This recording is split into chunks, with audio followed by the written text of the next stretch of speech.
So, Dallas without Luka. Dallas without Luka. They won again.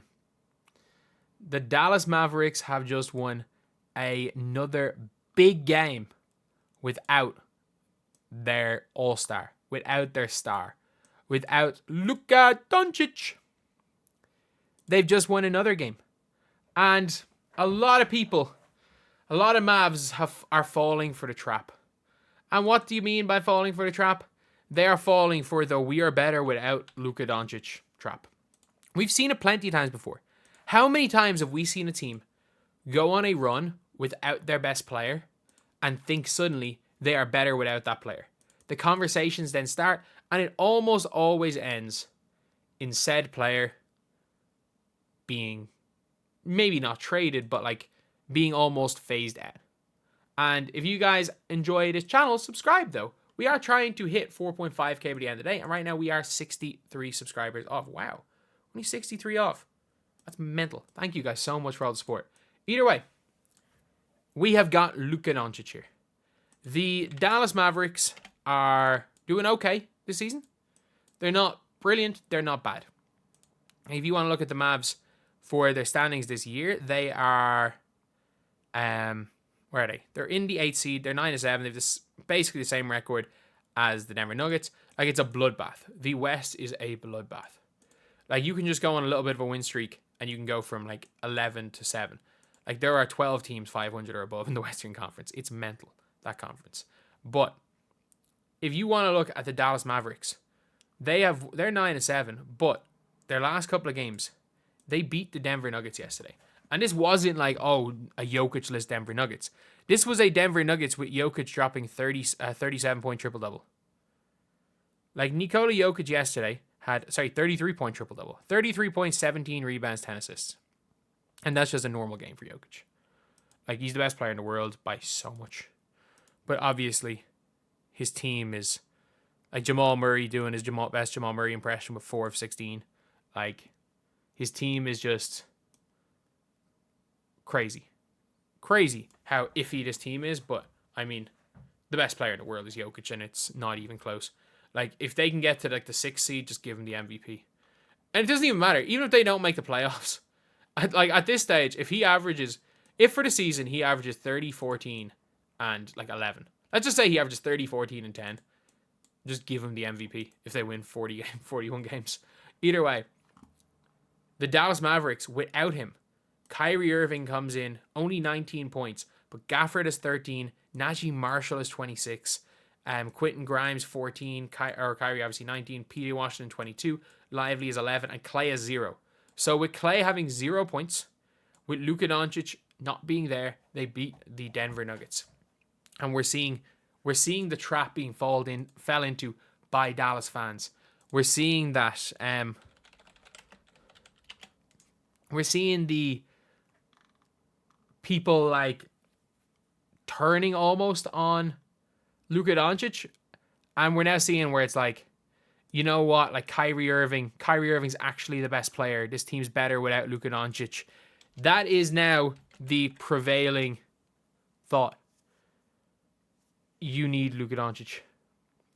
And the one thing is that it is the fans, but it is not Kyrie. Kyrie seems to be like this version of Dallas Kyrie.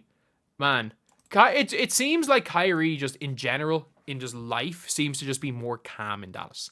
Like, there's no more, like, it doesn't seem like there's as much soul searching from Kyrie, which has led to Kyrie saying some very questionable things. I'm not going to say more than questionable. But he seems just to be happy there. It seems to be, this is the closest we've seen to, like, early Cleveland Kyrie in terms of, like, just him.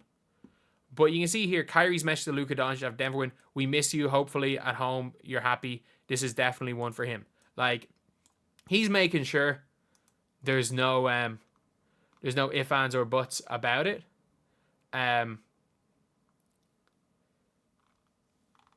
But it's like you've now got a situation where a lot of people are saying, look, it's Luka. Luka is the fault of, or Luka's the reason why Dallas are losing. You know, Luka's just not in good enough shape. Luka's fat. We've seen a Centel post go viral where they Photoshop Luka Doncic into looking a lot larger than he is. And yeah, like Luka Doncic, at the end of the day, he could probably drop 15 pounds, but there has to be like if you're Luka, there has to be like a cutoff point because he relies so much on his bulk for strength. There has to be a perfect weight for Luka Doncic, which he's not at right now.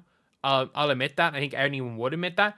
But skinny Luka, like rookie season Luka, was not the best version of Luka.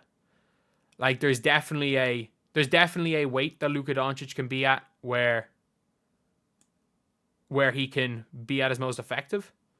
But like to say that Luka Doncic, even just looking at his arms throwing these passes, is incredibly like looking at his arms here is incredibly out of shape. He's just bulk. There's just a problem with sometimes just a little bit too much bulk can be a bit of a problem. But no, if you're Dallas, the players all know this. The only problem with Luka Doncic is when he does get the ball, everybody kind of stands there and expects him to do something. And Luka Doncic in his own head thinks, when I get the ball, I have to go do something. Like Kendrick Perkins is there calling it Luka Doncic.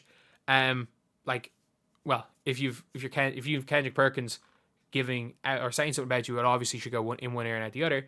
But that's the thing with Luka, is that there are a lot of really good things that Luka Doncic does on the floor. There are some kind of iffy things that he does on the floor. And I think with Dallas now rolling without him, if I'm Najee Marshall, if I'm Lively, if I'm Gafford, or not Gafford, sorry, Jesus, the two of them just catch lobs. If I'm at Washington, I wouldn't stand around and watch Luka as much. If I was Jason Kidd, I try to get more motion away from Luka so that it's not just ISO ball. So that even if you have Luka with the ball in ISO situations, and there's other things, there's other looks for a team, because Luka is a willing passer in his defense. But look, Luka's been good this year. He's just been horrendous in crunch time. That's the reality of it. Like Dallas nearly blew a 23-point or a 24-point lead. It was a one possession game and they were up 24. Yesterday's not some sign they're better without Luka. It's not. Like they had a huge lead and they blew it. Like that's the reality situation. Like that can happen. They can blow a lead with Luka. They can blow a lead without Luka.